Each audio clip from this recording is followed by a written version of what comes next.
5e fois consécutive que Espace Aviation Magazine organise la rencontre annuelle des experts et des professionnels de l'aviation à Kinshasa.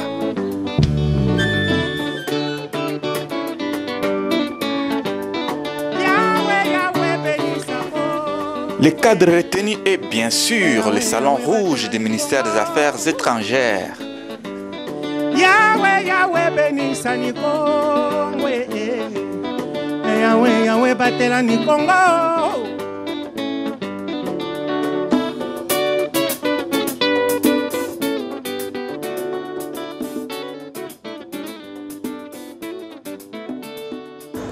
J'invite M. Athanas Mbaba pour le mot de la bienvenue.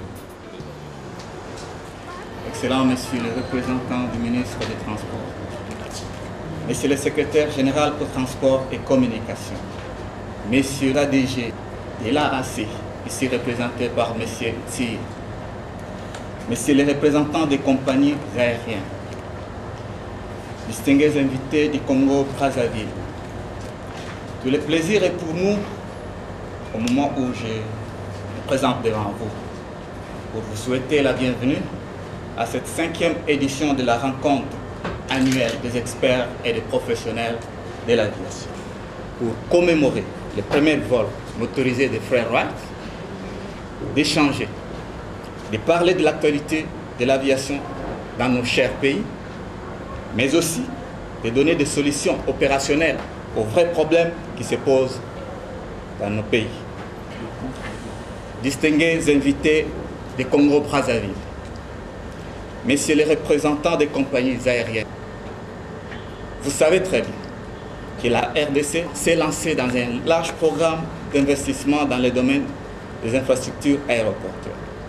Cela est aussi une réalité au Congo voisin.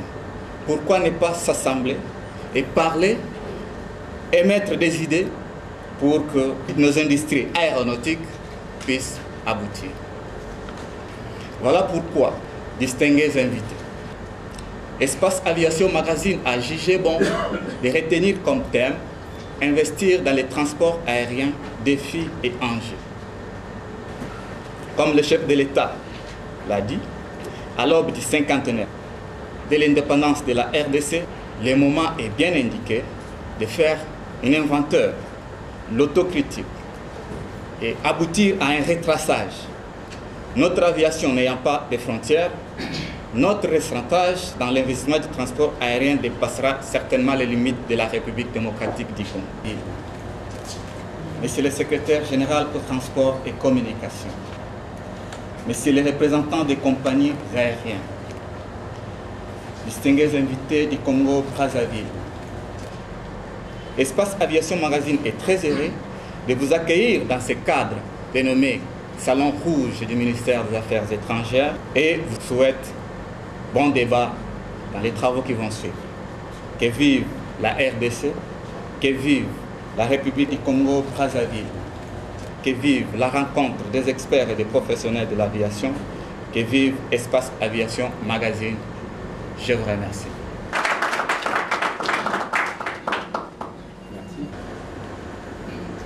Mesdames, Mesdemoiselles et Messieurs, chers participants, Son Excellence, Monsieur le Ministre, aurait voulu être avec nous aujourd'hui,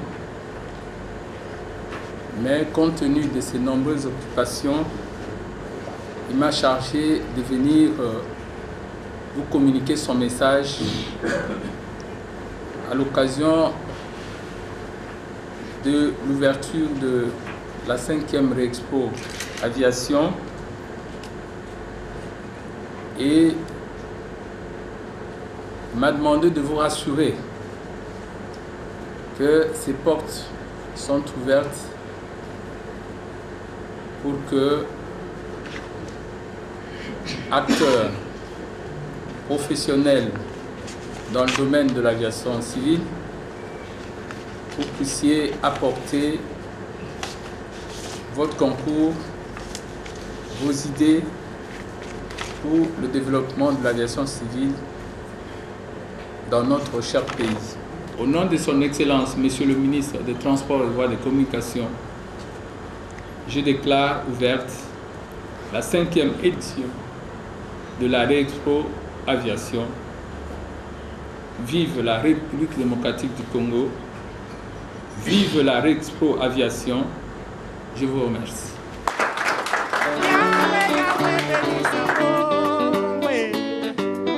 Yahweh, Yahweh, batela ni Congo. Yahweh, Yahweh, benisa ni Congo. Yahweh, Yahweh, batela ni Congo.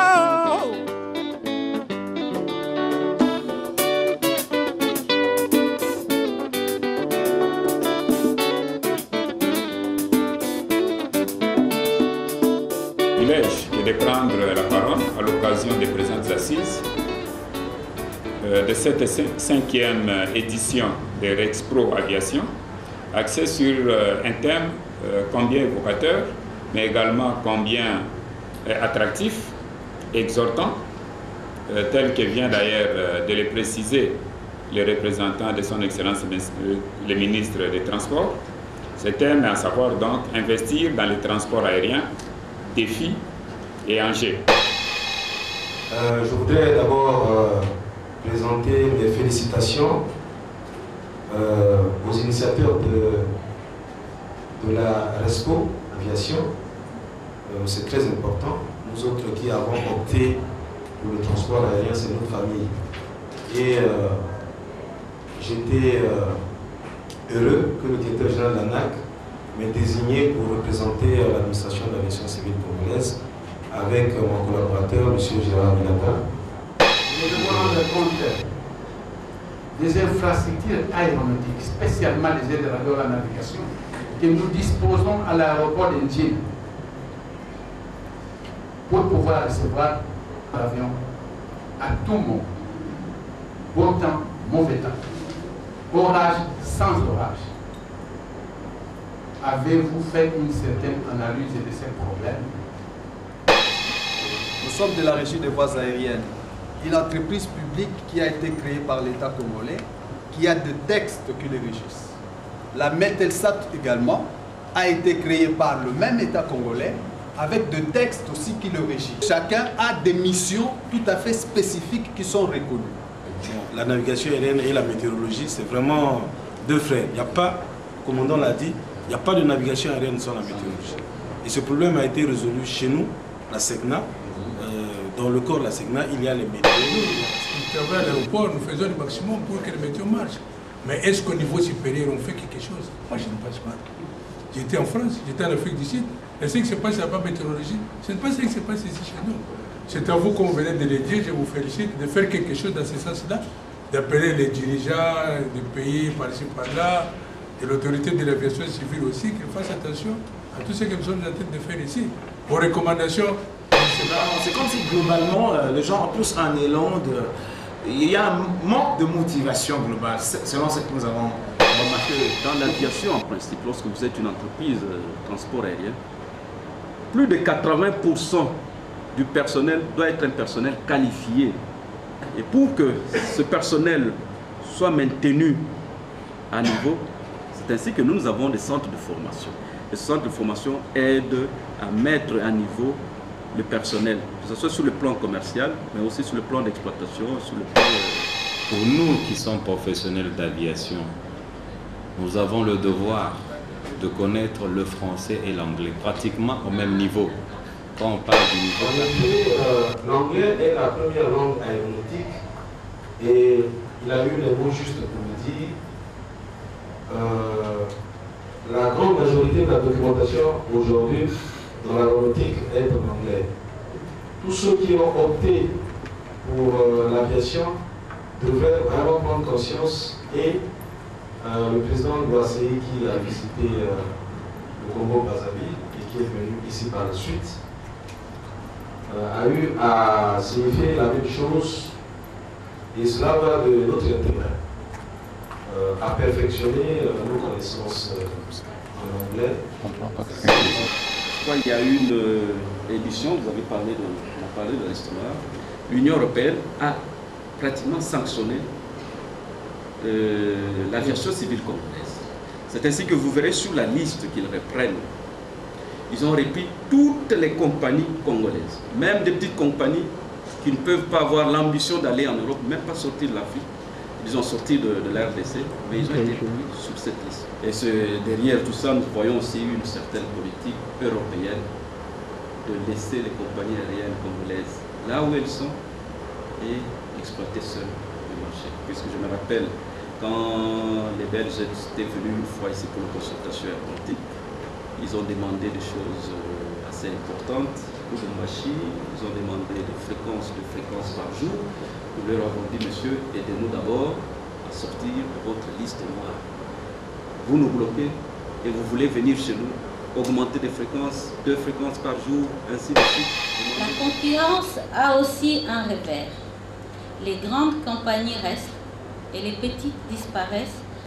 Les palliatifs à cette situation seraient de plaider ou encourager la création de compagnies sous-régionales telles que la compagnie aérienne d'Afrique centrale, RCMA, avec pour partenaire SAA à 40% du capital, et la compagnie aérienne d'Afrique de l'Ouest, qu'on appelle ASKI, dont Ethiopian Airlines est actionnaire à concurrence de 20% du capital et partenaire technique.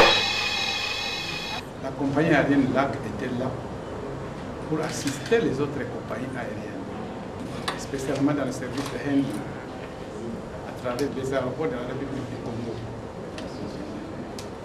Quel effort fournit LAC pour moderniser l'outil dans le cadre de handling des avions des compagnies étrangères, afin de pouvoir faire une certaine compétition valable permettant d'augmenter la rentabilité de ces services au sol. Mais à ce jour, sur le marché congolais, il n'y a pas de pilote congolais. Et c'est un problème très sérieux. Il n'y a pas de pilote congolais. Si vous amenez 10 avions, 20 avions, eh bien, on va recourir à l'expertise extérieure. C'est aussi vrai du côté civil que militaire. Vous savez, nous, à la force aérienne, nous avons un problème sérieux. D'où il faut une politique au niveau du pays, de formation des pilotes à plus ou moins longue échéance. À l'époque, je rappelle... Effectivement, aujourd'hui, nous importons des pilotes. Pourquoi? Puisque depuis que l'AC n'a pas eu à continuer sa politique de la formation des pilotes, puisqu'on formait des pilotes au niveau interne, on les a envoyés à l'extérieur aussi, et aucune autre compagnie privée qui est venue n'a pris cette politique-là de former les jeunes pour le pilotage. C'est ainsi que vous remarquerez, nous avons eu le DC-10-30 avant Iberia, avant Sabena, et avec des pilotes congolais qui ont été formés. Le commandant Mukandou, s'il n'y a pas d'infrastructure au pays, il n'y a pas moyen de pouvoir produire, puisque déjà l'investisseur a des difficultés pour arriver là où il y a des opportunités, par exemple à l'intérieur du pays. C'est difficile. Et s'il y produit, comment il peut évacuer, n'est-ce pas, ces produits? Il va avoir comment il va commercialiser? Vous voyez que les infrastructures ont un rôle économique. Quel est l'état des infrastructures aéroportuaires, les aéroports internationaux? Kinshasa, Lubumbashi, Goma, Kisangani et Bujumbura. Nous proposons les recommandations ci-après. La réhabilitation des infrastructures et équipements aéroportuaires, tous les systèmes de balisage lumineux tels que recommandés par l'OACI et autres importants équipements pour la navigation aérienne. Tous les experts œuvrant dans les systèmes de sécurité de la navigation aérienne sont venus et dans la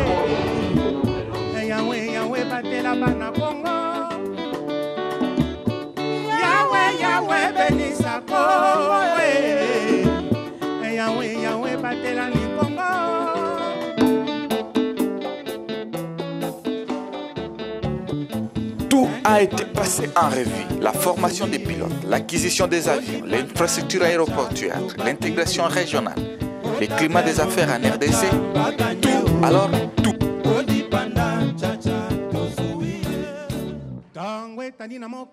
Je voulais revenir sur l'assainissement du climat des affaires. Je crois que vous l'avez constaté, comme il a été dit pendant l'exposé, qu'aujourd'hui, que ce soit la RDC ou le Congo, nous sommes en recul dans le transport aérien. Nous avons eu le privilège, à travers le Grand Zaïre, d'avoir la grande compagnie El Zaïre. À l'époque, moi j'étais étudiant en Afrique de l'Ouest. Et lorsqu'on faisait la côte, nous prenions Air Afrique, mais à chaque toucher dans un aéroport, on rencontrait le DC-10 d'El Zaïre. Et aujourd'hui, ce n'est qu'une histoire. Nous avons des acteurs, mais nous n'avons pas la conscience collective. Et ça, c'est vraiment regrettable pour nous. Donc, j'encourage, pour terminer, cette initiative qui est loin. Et je crois que nous garderons le pont et nous ferons en sorte pour nous investir dans le domaine de l'aviation pour que le Congo, la RDC, le Congo-Brazzaville, puisse refléter à l'image les potentialités qui sont les leurs. Au nom de son Excellence, Monsieur le ministre des Transports, je déclare close la 5e édition de l'Expo Aviation Japonaise.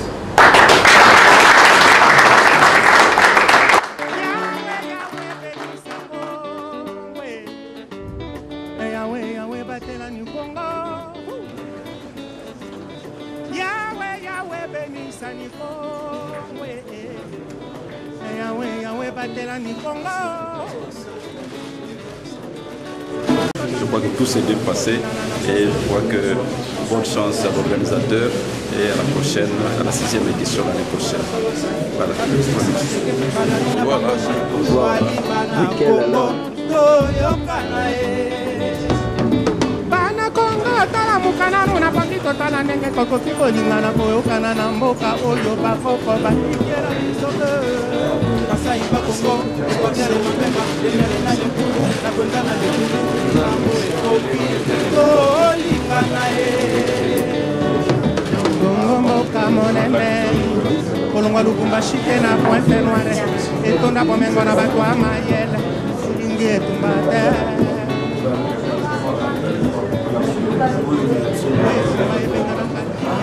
Yeah.